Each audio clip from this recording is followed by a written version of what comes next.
It has often said that the Cold War ended simply because Mikhail Gorbachev came to power in the Soviet Union, introduced reforms like perestroika and glasnost, and the Berlin Wall fell. But that explanation feels too neat, almost too tidy. How could over 40 years of ideological conflict, nuclear brinkmanship, espionage, proxy wars, and global tension dissolve in just a few years? Was it really just one man's vision, or were there deeper forces at play that made the collapse of the Soviet Union and the end of the Cold War inevitable?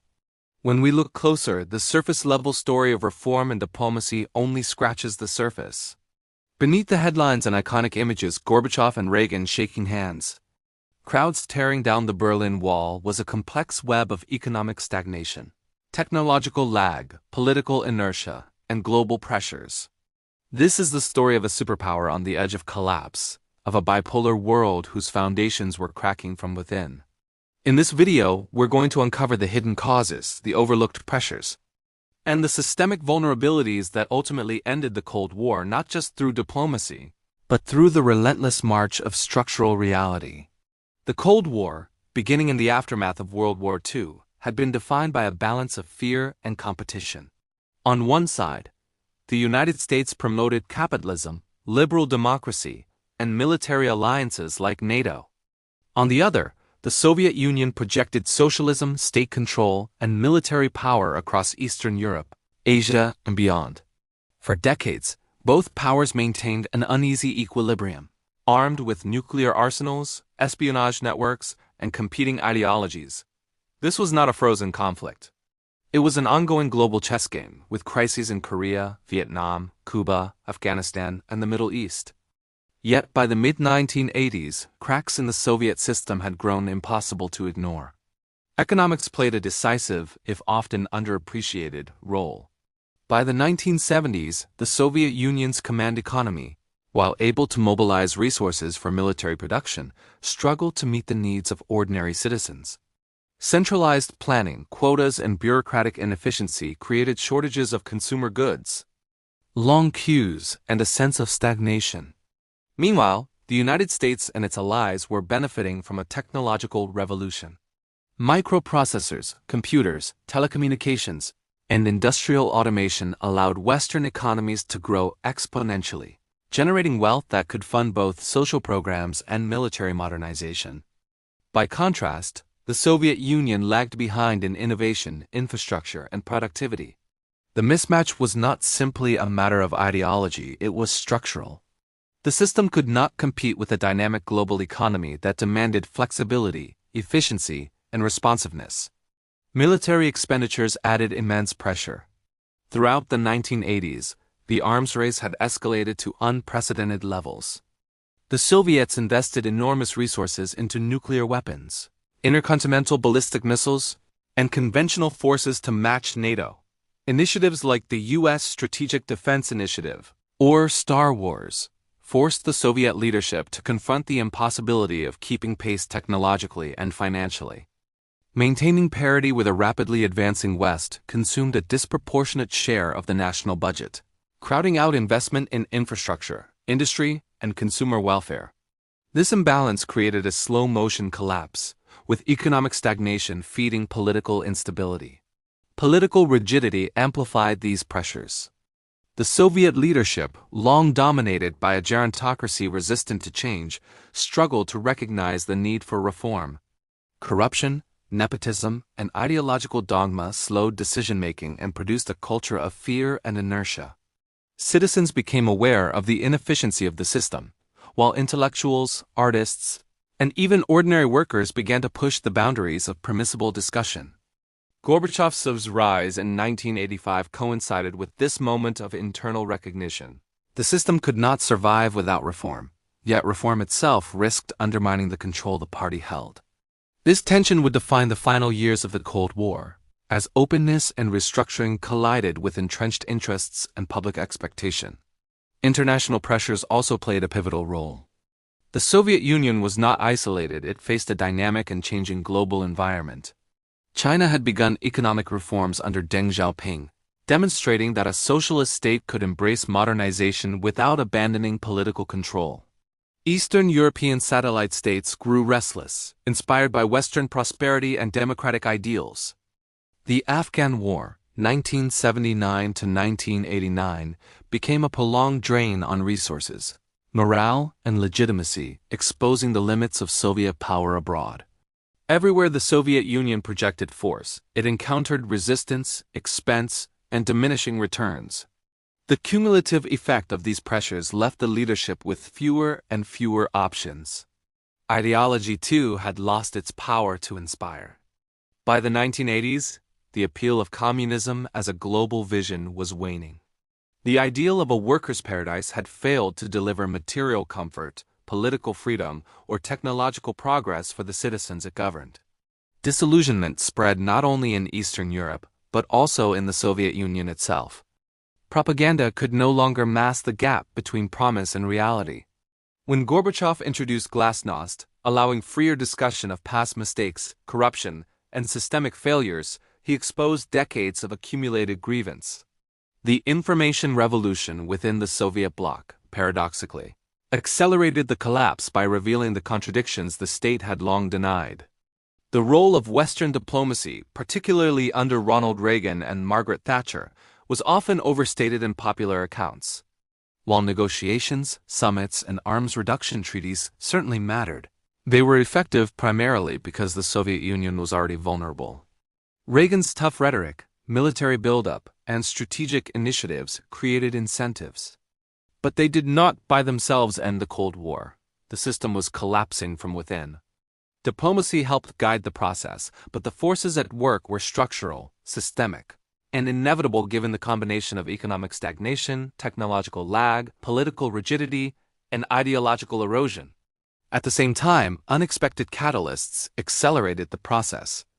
The rise of popular movements in Eastern Europe, solidarity in Poland, reformist governments in Hungary, the Velvet Revolution in Czechoslovakia, demonstrated that the Soviet Union could no longer rely on control through fear or military threat. By 1989, a wave of revolutions swept the Eastern Bloc, undermining Moscow's authority and exposing the fragility of its influence. The Berlin Wall, long a symbol of division, fell not solely because of Gorbachev's reforms, but because the combination of internal pressure, external example, and the unsustainable nature of Soviet domination left no alternative. As Eastern Europe erupted in change, the Soviet Union faced a profound dilemma. The traditional tools of control, military intervention, political coercion, and ideological enforcement had become increasingly untenable. The interventions in Hungary in 1956 and Czechoslovakia in 1968 had demonstrated Soviet willingness to use force to maintain dominance. But by the late 1980s, global attention, economic constraints, and internal weaknesses made such action far more costly. Gorbachev's decision not to intervene in Poland in 1989 was a turning point, signaling that the Soviet Union could no longer enforce its will through coercion. This restraint, while appearing cautious or even conciliatory, reflected the hard reality. The state lacked the economic, political, and military capacity to sustain the old model of control.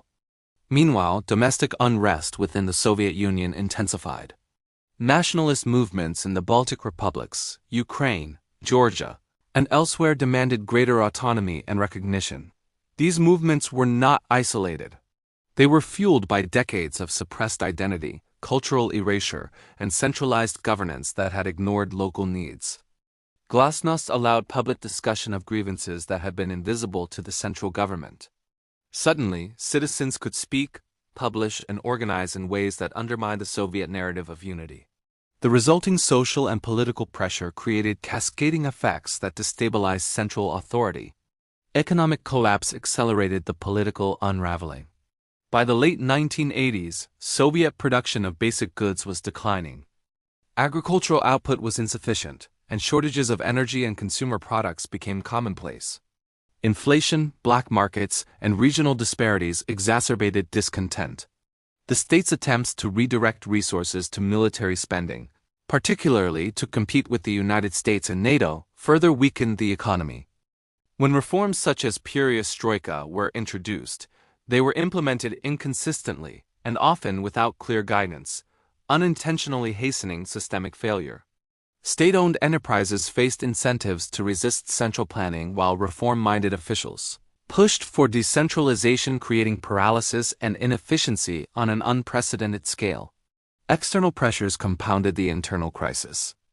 The arms race had drained resources for decades, but the advent of new military technologies, strategic bombers, precision-guided munitions, satellite surveillance placed additional strain on the Soviet economy. The U.S. defense buildup, combined with economic sanctions and technological embargoes, widened the gap between the two superpowers. Meanwhile, China's success with controlled economic liberalization offered a stark contrast to the Soviet model, exposing the rigidity and ineffectiveness of Moscow's approach. The combination of internal stagnation and external competition left the Soviet Union increasingly unable to project influence or sustain its commitments abroad. The symbolic collapse of the Berlin Wall in November 1989 marked a tipping point. For decades, it had represented the division of Europe and the enforcement of Soviet authority.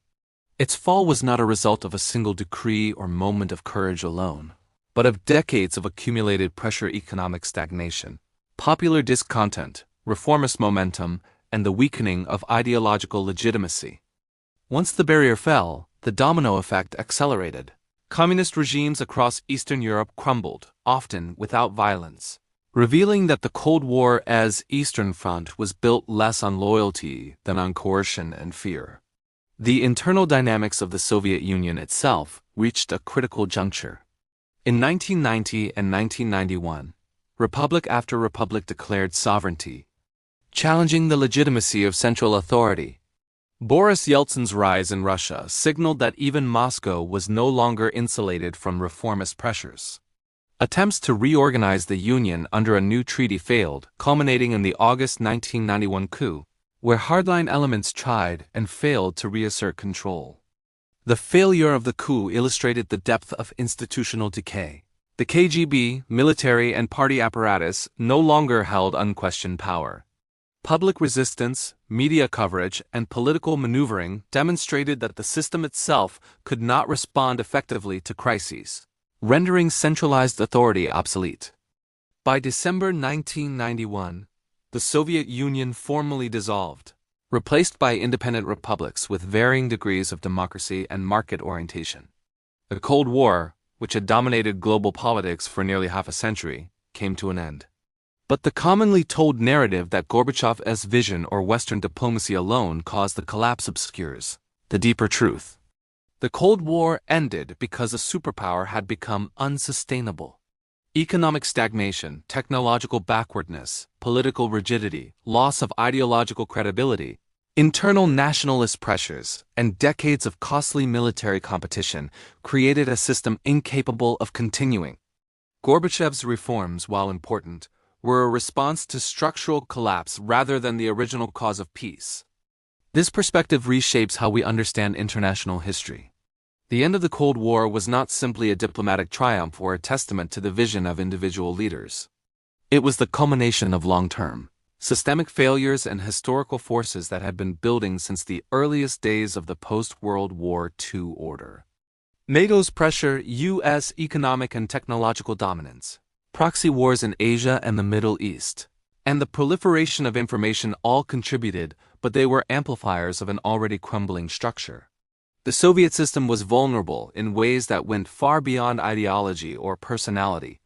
Its collapse was baked into its economic and political foundations. Yet paradoxically, this systemic vulnerability created opportunities for a new international order. As the Soviet Union weakened, the United States emerged as the uncontested superpower, guiding the transition to a unipolar world. Former Soviet republics experimented with democracy and market reforms, some successfully, others less so. Former Warsaw Pact states moved toward NATO and European integration.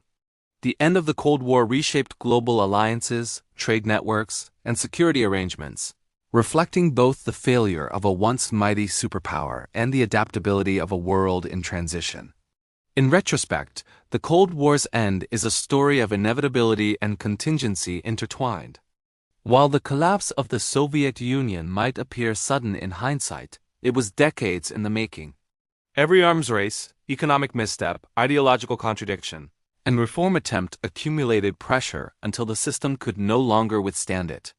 Leaders like Gorbachev and Reagan played roles, but they were actors in a story whose outcome was largely determined by structural realities. Understanding this allows us to see history not as a series of isolated events, but as the interaction of complex systems, pressures, and human decision-making. The lessons of this period are profound. Systems built on inflexibility, repression, or unsustainable competition are vulnerable to collapse, no matter how powerful they appear. Political leaders can delay or manage crises, but structural pressures often dictate long-term outcomes. The Cold War teaches us that the end of conflict is rarely the result of a single treaty, summit, or leader. It is often the slow unraveling of a system that has reached its limits, accelerated by both internal flaws and external pressures. In conclusion, the end of the Cold War was far more than the fall of the Berlin Wall, the rise of Gorbachev, or the rhetoric of Reagan. It was the inevitable outcome of a superpower strained by economic stagnation, political rigidity, ideological erosion, technological lag, and global pressures. The collapse of the Soviet Union and the transformation of Eastern Europe reflected systemic realities that could no longer be ignored. The Cold War ended not because someone decided it should, but because the forces it had generated could no longer be contained. History, in this sense, is a lesson in complexity. Leaders matter, treaties matter, ideology matters, but the structures, incentives, and pressures that accumulate over decades are often more decisive. The true reason behind the Cold War's end lies not in dramatic moments alone, but in the hidden vulnerabilities of a system pushed to its breaking point. Understanding this allows us to see the Cold War not as a story of triumph or diplomacy, but as a cautionary tale of systemic fragility, long-term pressure, and the ultimate inevitability of change.